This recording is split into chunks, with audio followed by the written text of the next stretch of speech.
I used to do a lot of accents, but there's some accents that I can't do anymore because of, the socio-political climate.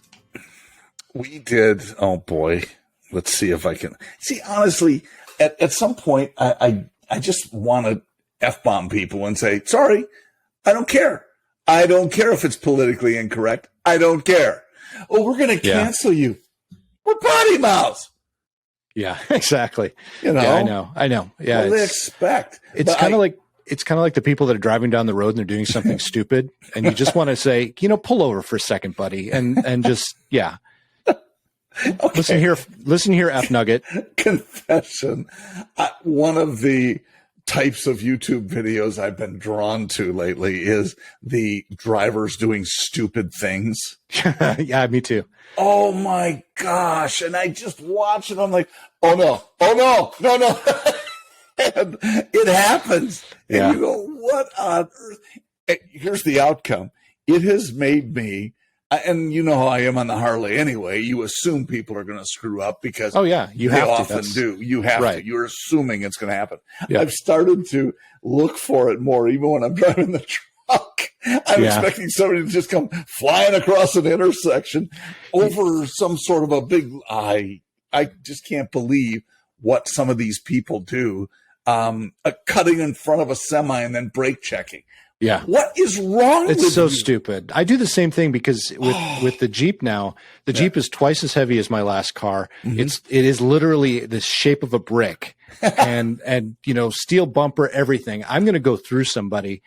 I cannot, and the tires are big and it's on a lift. So I can't stop as fast as I used to. So I have to have that space. And I am constantly looking because the first week I had it, I had to slam on my brakes as hard as I would in Mercedes. And I almost flipped the car. I mean, it was scary. It was very scary. Does it have like a front and rear brake like my Harley does? No. Maybe it does. Maybe that's where I screwed up. I hit the front brake. I almost went, ass over tea kettle. Tea kettle, yeah. Or head. Is that what they say in Nashville? No, it's ass over head. No, it's ass over tea kettle. I just couldn't think of tea kettle, yeah. Okay, good. It's been a long week, man. Come on. All right. But it is Friday, so we're delighted here. And Tuesday is when our listeners and viewers will be catching up with us. Enjoying every last minute, hanging on every last word. Yeah. You haven't met our listeners and viewers. No, I haven't. No. Our listener. We know some of them. Yeah, we do. We know most of them, actually. So, hey, I was wondering, so confession number 2, we very seldom come in with any really roaring good topical ideas. I don't know what you're talking about. We end up talking. I've got the script. I've got rabbit hole. You do not. I'm on a teleprompter. Yeah, right here, right in front. Biden and I are on the teleprompter. Hold on, I'm not going to blink. My name is Wow, you should get that. Not gonna say that. Yeah. Okay, so this is one though, and I found this interesting. If you had to choose between, hypothetical here, spiders, snakes, bees, or cockroaches, which one are you most, I guess fearful is a good word, fearful of? Which would you like to avoid the most? That's the easiest question you could ever ask me. Snakes, all the way. Snakes. I hate snakes. What if they're not poisonous? Doesn't matter. I hate snakes. Oh, did a snake do something to you once? No, actually, and even at that. So I've pet snakes. I've carried snakes. I worked in an office where you had a pet snake and you hate snakes. No, I pet them. Pet them. Okay, got it. Yeah. I had a boss once. I shared an office with him. It was the whole company was in a house. So we were in an office together. We faced each other. I was the marketing manager. Is this Microsoft? No. No, it wasn't. Okay. But he had an albino python in the office, and he would take it out of the case once in a while and just let it go around the office. And he'd also have us feed it when he was gone. So yeah, I mean, I'm not necessarily afraid in that sense. I just don't like them. I hate them. Rattlesnakes scare me. Oh, well, they don't scare me, but just coming up on one. Well, hearing scares the crap out of me. Yeah. I don't blame you. And I've never come across one. But you know, I would do time in Arizona, and you're always assuming that, and of course here in Florida, that, you know, I don't know if they have water moccasins, or black snakes, or they have everything that's poisonous. They probably do. And then gators, if they're not big enough for you. So pythons are they squeezers? Do they? Yeah, squeeze? pythons are squeezers. Yeah. Okay. All right. I didn't know that. Well, there was, and we'll post this in YouTube in the comment section. You can sure put it in the show notes. I will. I always go for it. Okay, then you'll have to look in the comments section because he's too lazy to put it in the show notes. I'm not lazy. It has nothing to do with laziness. It has to do with just not having a brain. Okay. Because you're too lazy to get a brain. That's okay. I'll accept that. They were handling them out. But anyway, there's a video in the UK. A guy was looking across like an alley in between apartments, I think, and he saw what he thought was like PVC. I get that mixed up. Well, PCV is positive. You don't usually make that mistake. It's positive crank-case ventilation. And we were talking about, it used to be a filter stuff that we would put in an engine in a car. This is PVC, which is polyvinyl chloro something. Right. Anyway, I want to say chloride, but it's not. It could be not. A pipe like up on the eaves of this house this apartment across the way. And when you look at the video, and it's several still shots that they just roll in on. I see where he would think that. And then he saw this pipe go by the window of this apartment and was like pushing the window open to try to get into the house.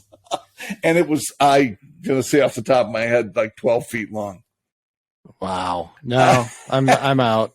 So when we were visiting my dad, we were talking about snakes so I also put into context, John and I both grew up in the same general area, Minnesota, Wisconsin. Yeah. We don't have poisonous snakes. Now, my dad did scare me a little bit because he said, there are poisonous snakes in Minnesota. It turns out he was talking about one small area. They have no idea how it got there, and they don't leave that area. And it's only one snake. Yeah, exactly. I'm like, Dad, that's not cool. You just ruined my whole. Anyway, that's neither here nor there. Okay. But we grew up in a part of it. We have snakes up there. Neither of us live there anymore. But they're not poisonous. So, that's where my dad lives now. They have a lot of rattlesnakes, and I don't want to ever come up on a rattlesnake. But we're in there, and he's like, I asked him, we were talking about snakes, and I asked him if he had ever had a rattlesnake in the yard. He said, oh yeah, I've come up on one before, and it just rattles, and you walk the other way, or you shoot it. And actually, that was the conversation. You just shoot it, and I said, okay, well, that's easy to do. If I see one, it's going to get shot. It's not, I'm not even messing with it. Yeah. And he said, well, be careful because we have another snake in the yard. I think he called it either a bull snake or something like, I don't know. It's a non-poisonous one. And he actually likes it because it eats all of the critters. Yeah. And I looked at him straight in the face and I said, I don't care. You better hope he doesn't show up in front of me because he's dead too. You see some of those videos of the bigger snakes, and they will eat like a big animal whole, and you just watch it go down its digestive tract, which I guess you would call that's a little scary. Yeah. I don't even think about snakes, so I guess that's. But cockroaches. Have you ever lived in a place with cockroaches? Yeah.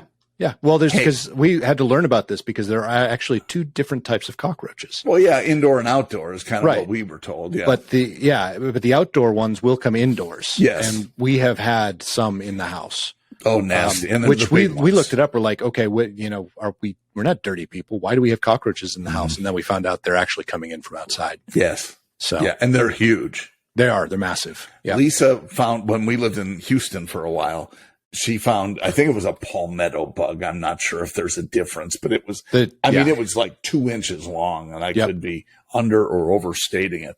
she called me. I was out of town, called me in my hotel at like 3 a.m, screaming at the top of her lungs because it glided toward her. You didn't tell me they could fly, she said. Yeah. That was a really good impression of Lisa, by the way, too. Yeah, it really was. You didn't tell me they could fly. And right in her head, and she was freaked out. And I'm with her. I am not a cockroach. Yeah.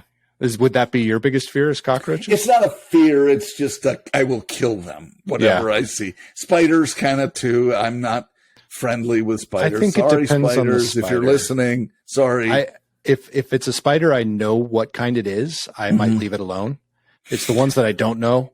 And I'm just like, see ya. Well, Wisconsin and Minnesota, daddy long legs. I didn't really think much of them because they ate mosquitoes.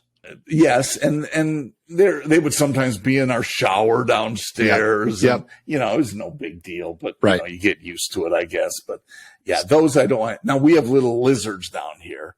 Yeah, we have those here too. Yeah, and they're not huge. There are in Mexico. They're actually big old, big old lizards, but these are cool because they will change colors. They're chameleon like. And it's cool. They'll be in a plant and they're, hiding in their one color. But they're fun. And those, they're kind of cute. And Lisa's like, oh, big fella, you come over here, cause she sees them in the house. And, that thing is going to die in the house because they don't go outside on their own. This is my brilliant wife. She finds them in a planter that she has, this cute plant right outside the lanai door. And she says, okay, well, I have an idea. One was in the lanai. She's trying to get him out. She put the planter inside. Sure as shit, the guy climbs on that, and it's the planter bus. And she took the bus back outside, and the guy's outside again. I know. That's genius. She is so smart. Anyway, yeah, that's, but she's talking to him nicely, though. Okay, let's get you outside now. And yeah. I really hate the fact that our wives are smarter than we are. I really don't. I'm not being sarcastic for those who know me, who know I'm always sarcastic. I'm not. No, my wife is much smarter than I am. Yeah, you and I are way over our skis. Way over. Absolutely. Yeah, there's no doubt. 100%. Okay, so and it's good now that our wives know that we're fraidy cats. Yeah. I'm not afraid. I'm not that's where I want to draw the line. Killer. It just turns. I am not afraid of a snake. Exactly. If you want, I don't care if I were a vegan. Snakes do not deserve to live. What if they're made of tofu? I don't care. They're getting their ass blasted. I just killed a tofu snake. That'll teach him. Yeah, exactly. He was very thin, though. He was slim. I am not. No, I don't do snakes. You can do pretty much any snakes. And then the other one for me, quite honestly, are scorpions. I don't like scorpions either. Yeah, we don't really have them here. No, we're supposedly have them here, but I've never seen one here. No. Yeah, that wouldn't make me too excited, probably a scorpion, unless we were having like crawfish. Right. Crawfish boil. Right. Yeah. You pull one of those throw out. them in with the other ones. Yeah. And people eat them. They do in Europe, or not in Europe, in Asia. As long as they're dead. Yeah. So speaking of one thing that has nothing to do with this necessarily, but speaking of this, well, because I talked about, we have to work on our segues, right? Well, no, we were talking about what they eat in Asia. Okay, you were, and I was first thing that came to my mind beyond that is sometimes they eat the fertilized eggs, the hard boil fertilized egg. Okay. I'm going to send this to you so you can look at it, but then I'm going to show our viewers. Are you texting him? Yeah, I just texted it. And I opened an egg the other day. And it was fertilized. Do you see that? Yep. Yep. Oh, and the picture doesn't do it justice. You could see parts. Really? You could see chicken parts. Yep. It was pretty nasty. And I definitely didn't eat that. Yeah. Oh, I see what you're saying. I thought that thing in the front was just you doing a terrible pour. Yeah, that was exactly. Oh, on the one on the left there. Yeah. Huh. Isn't that crazy? That is interesting. I'm sure that happens all the time, but I've never seen it before. You know, Lisa, I think, has gotten some fertilized eggs before. I mean, accident when she'd crack it open. Mm-hmm. I don't know as I ever have. So there are a few things that we will spend money on to get the higher quality stuff. Yep, eggs are one of them. So we spend the money on the whatever they're called. They're the high dollar ones anyway. That's what this was too. Yeah. And that's interesting because I have never seen anything. The only thing I can think of is because they are free range pasture, all that.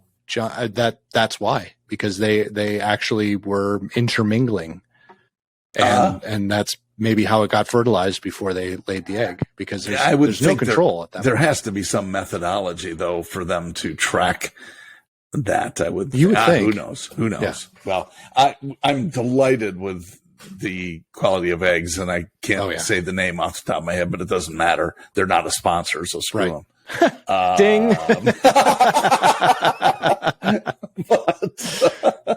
But we eat a whole lot of eggs here in this household. So yeah, we do too. That's good. Jen always goes to the store and buys just the carton of 12. And I'm like, why do you do that? Get the bigger carton, because you know we're going to eat that in less than a week. Well, and we've got one of those plastic egg things that you put them in. Yeah. Apparently, it's not okay to leave them. It is okay, but I don't know why we've always done that in the United States. Yeah, I guess it's in the U.S. You have to whatever. So, but it holds. I think it holds 18. Okay. So we usually get just 12 because that brings it up to 18. I think there are 17 in there right now. Actually, I just went to the store, but other times we just grab the 18 and it's fine. Right. And but do you eat one egg or two eggs when you make your eggs for yourself? 3 or 4. Really? Yeah, I would say usually 3, and I've turned into kind of an omelet guy. Okay. So my latest is olive oil. And this is John being weird. I get a bag of onions and I chop them up all at once, freeze them, and they go in the freezer in a Ziploc. And they will last, I would say, 3 or 4 weeks usually. Okay. A bag of onions. And it's awesome because I just put them in frozen in the hot olive oil. Man, they just get perfect. And that's how I start off. My eggs are, frankly, as I told her today, just about anything I make, I start with onions and garlic. Yep. Except that's always. Oh, what a great way to start. Anyway, so that, and I'll do spinach. I'll wilt the spinach down. Gotta have some protein. And we were out of everything last week. And I said, ding, I had a can of Spam in the garage. Nice. So I went out and got a can of Spam, and I did a nice sear on the pan, and it was delicious. That's awesome. I chopped it up, and it was good, and then little cheese in there, and well, not before the eggs, 3 eggs and cheese on top, and boom, done. Nice. Good to go. So I have 2 ways that I prepare my eggs, and I like them the best this way. I mean, I prepare them a lot of different ways, but the 2 ways that I normally eat them. And also keep in mind, one of the reasons I do it is because one of these ways is supposed to keep you in ketosis. So I think we've explained before that one of the reasons I do the intermittent fasting isn't because I'm doing it to lose weight. It's because I like how my brain functions if I haven't eaten for X number of days. So, but if for example, I wake up with a headache and I know I'm going to have to take some Excedrin to get rid of it. No, not a sponsor. Ding, ding, ding. But I always have to eat something. Otherwise I get a really bad stomach ache. So to make sure that I'm not breaking that ketosis, I'll do 2 eggs over easy. And then I'll put them on top of a mashed avocado. Oh, yeah. Because those 2 together are supposed to be, they're not supposed to knock you out of ketosis. Right. I could be wrong. I don't know enough about it, but that's what I've researched. Nope. I would say that's correct. So that's what I do. A little salt, a little pepper, and it's very, very good. Especially when you break the yolk over the avocado. It's Yeah. But the other way I do it, the one I do it most commonly, is I will take the mini portobello mushrooms, cut them into quarters. Yummy. And then I'll take Brussels sprouts and chop them very, very fine. Mm-hmm. Mix those together, a little salt, little pepper in butter, my homemade butter, and mix that up until they're kind of all wilted. And then I will crack 2 eggs over that and then mix the egg in. So it's almost like a scrambled egg, but not mixing it beforehand. So it's still got some of the whites and some of the yolk. I eat it like that. And it's, that's probably my favorite. Sometimes I'll even throw a little broccoli if we have it in there. It's so good. It's probably my favorite breakfast. Yeah, that's really yummy. My ad would, of course, be bacon. Sure, it would. But and I think I've told you this, my new way of making that is in a deep pan, and I do the entire package of bacon at once. Yeah. And it, cut it up, and it works out great. Yeah, it keeps in the fridge too. I've done that too. I've gotten to the point now where I do it in the oven. Okay. And I really like it in the oven. I've heard easy that to from clean several up. people. Yeah. That's the other thing. Yeah. Lisa goes, you always do that right after I clean the house. I hear that all the time. And the whole place all the smells time. Like bacon. Yeah. You know how to cover that up? You do what I did today. I did a pickle with jalapenos and onions and garlic and carrots. And the pickle was amazing, but it's half water and half apple cider vinegar.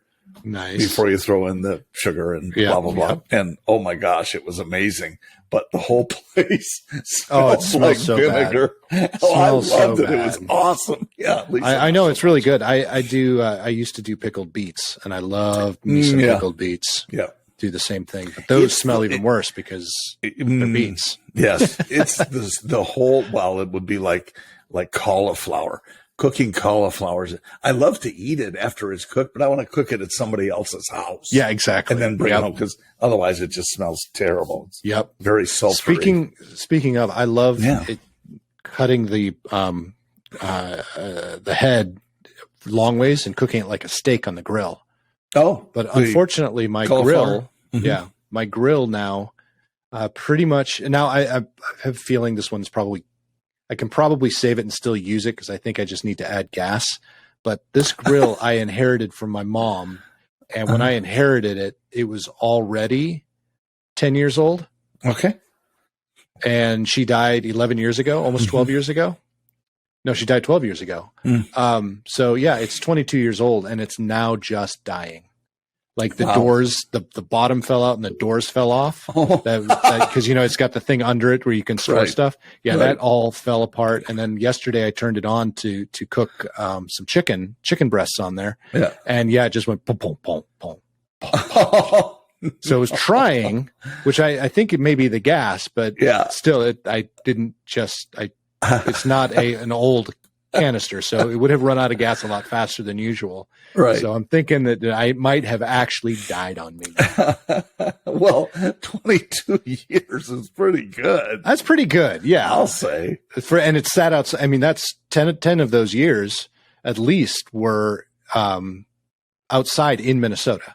So it wasn't like it was in the garage, she put a cover on it and left it outside. So 22 years living there, and I never put it in the garage. So it's just, it's an outdoor grill. It's an outdoor grill.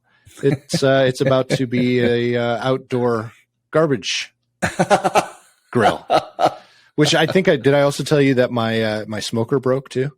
Oh, you're kidding. Yeah. I only got to use it like 3 times. What is that all about? The heating element. So the heating, all of a sudden it wouldn't heat up enough. So I pulled the heating element out and it had burned out one of the posts. Oh, so I have to replace the whole heating element, but I can't find the one that fits. How long have you had that? 6 months, maybe. Oh, isn't it still under warranty? No, it's not a new one. I got it used. Oh, you But did. the people that had it only used it twice. And it just sat in their garage. So, jeez. Yeah. Well, I have one that's sitting in my garage. I'm hoping it's not rotting away. Yeah. Looking hopefully forward not. to getting it in the other one, the actual garage. The actual garage. Yes. How far away are we from that? we walked through with the builder yesterday, so that was good. And, there's some stuff that has to, all the drywall is there. Oh, good. He claimed they were putting the shingles on today. And then we just, they make a vaccine for that. The shingles. I have that. I took that vaccine. Yeah. So that is, hopefully going on today, but then we had some thunderstorms. So that may have put a damper on that. We'll see how that all goes, but we're getting there. Long as short of it is a month to 2 months away, I would guess. That's not bad. I mean, that's the light at the end of the tunnel. Yes.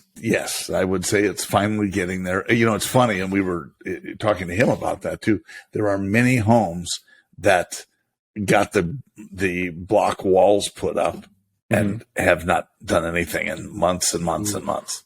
And so, and I asked him, I said, is that people backing out? Or he said, some folks just forfeit their down payment. I mean, you put 50 grand down and they just say, nope, I can't, price went up or something changed or we're waiting too long or forget it. And they just say goodbye to and he said one builder in particular has a bunch of them like that, they're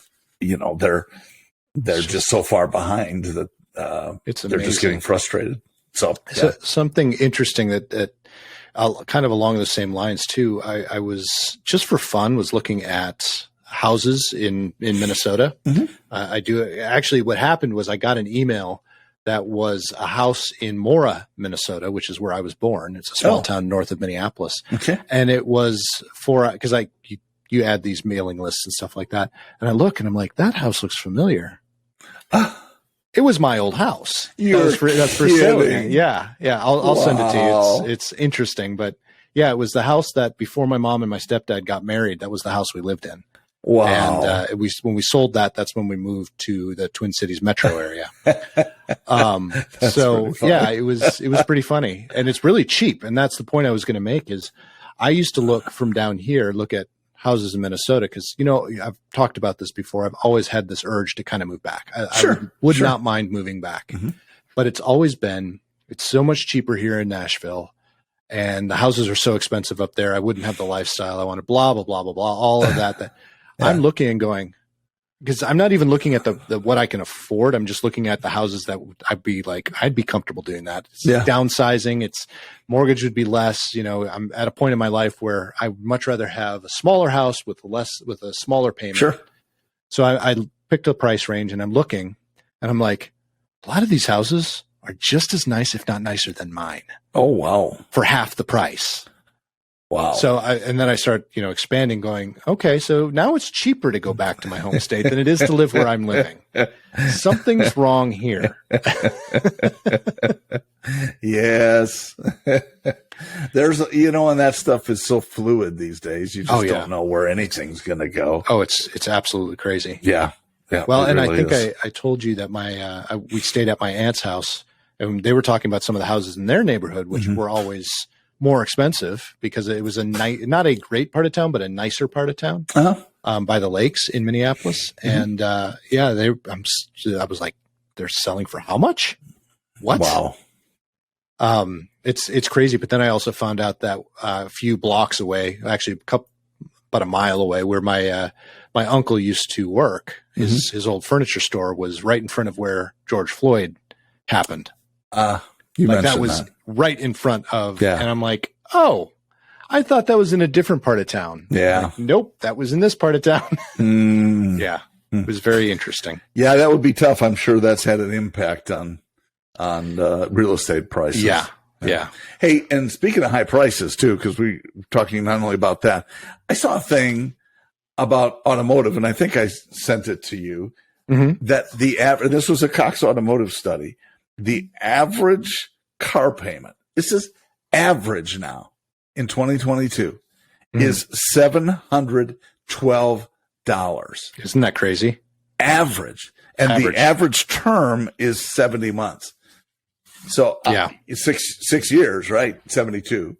Yeah. So, wow. Well, one question I have about that though, is that factoring in what's happening now with the what's happened with COVID and the chip shortage. Most and recent like numbers. Yeah, it's the most recent numbers. I think that's probably elevated because of that a little bit. But yeah, even when I was buying the Jeep, it was pretty nuts. And I think I'm nowhere near that high, but I have a relatively high payment, and that was putting a lot of money down. Yeah.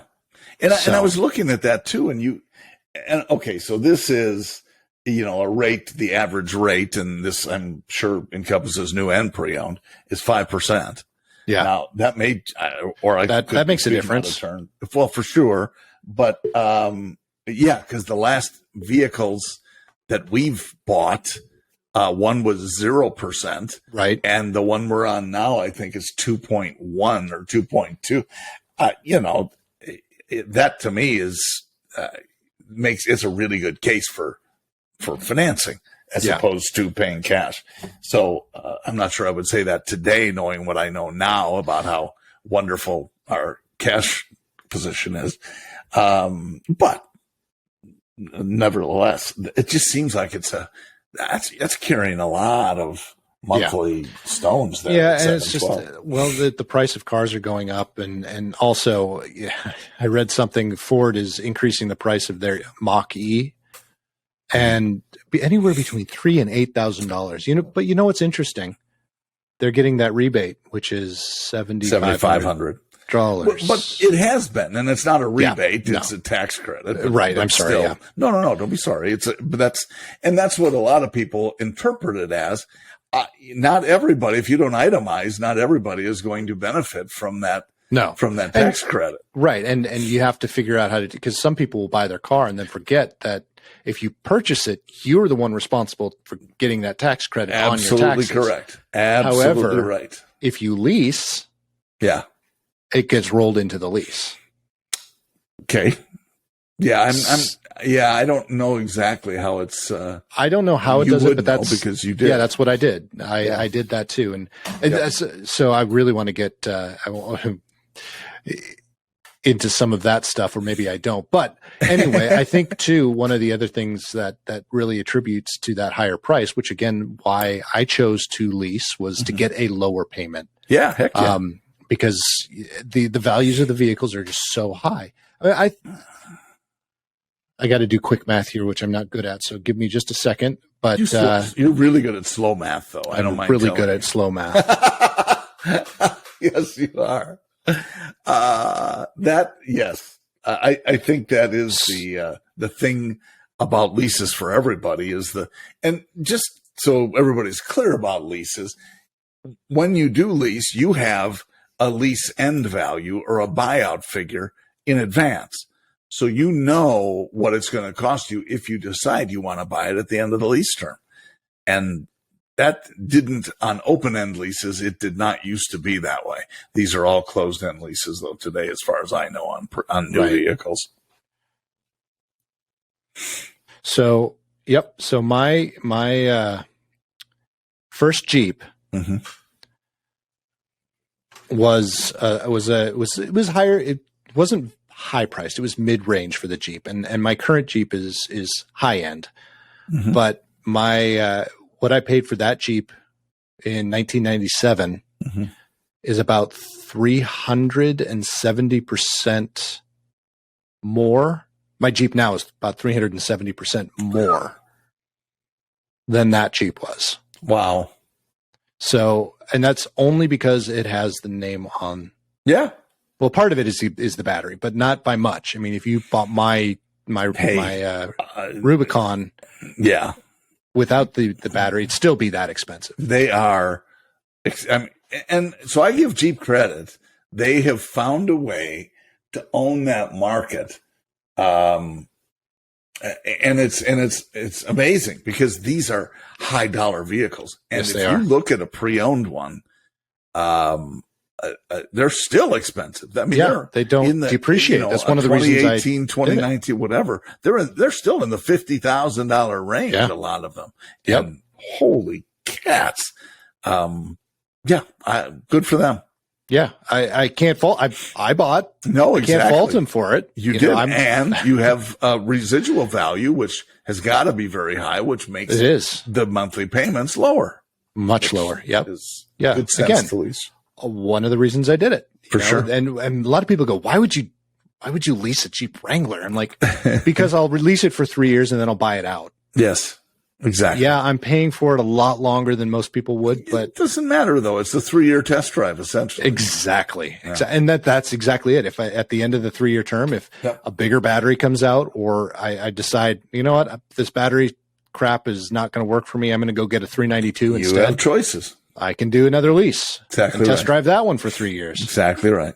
Yep. So, I think it's just all around for what I'm doing with it.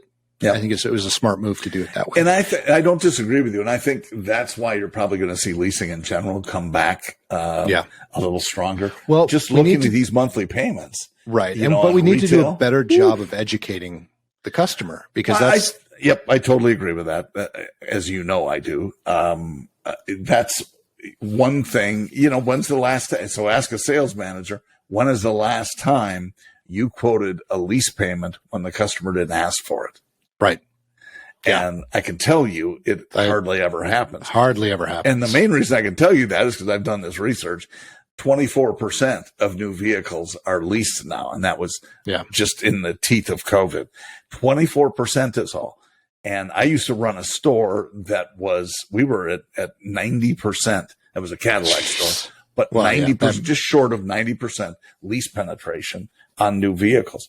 And it was incredible. But the beauty of it from the dealer standpoint, at the end of the lease, which was usually 2 to 3 years, you got another shot at that customer and getting them into another vehicle. Right. And they're always under warranty, and they loved that part of it. Yeah.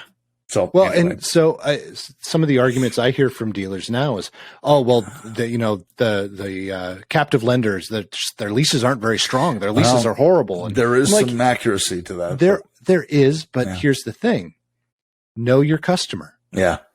And if to your point, let's build in a mechanism that gets that customer back in the door in 2 or 3 years. Absolutely. And if the payment's only $50 higher, they're going to do it. You're going to try to bump them if they finance it anyways. Yep. It's just, we just have to be smarter and more strategic about how we talk to the customer and how but again, where I get into trouble, and this is every meeting that I present at, this is how I preface it. I say, listen, 2 things. One, I spent a fair number of years, probably half of my career outside of the car business. Sure. So, and in marketing. So I have a marketing brain. Mm-hmm. The other half is in the car business, and I understand what you're going through, but I really think that you're going to see a long-term payoff if you think strategically and not reactionary. Yeah. It's ownership cycle stuff rather than the one-time sale like it used to be years ago. And it's down to customer experience. One of our buddies that has been on the podcast before was talking to a dealer or a dealer group. I don't remember what it was, but he was saying something about the folks that are hiking the prices. They'll put MSRP on there, and then the ADM additional dealer markup. Yep. Yeah, exactly. And it's you kind of look at them and go, well, can you put a value on customer experience? And how does that affect your customer experience? Because if you're going to piss that customer off, they're not coming back. And who cares if you 10-pounded them? Yep. And by the way, for those of you who don't know, that's when you actually make $10,000 in profit on a car. They call it 10-pounding or 5-pound or whatever. Yeah.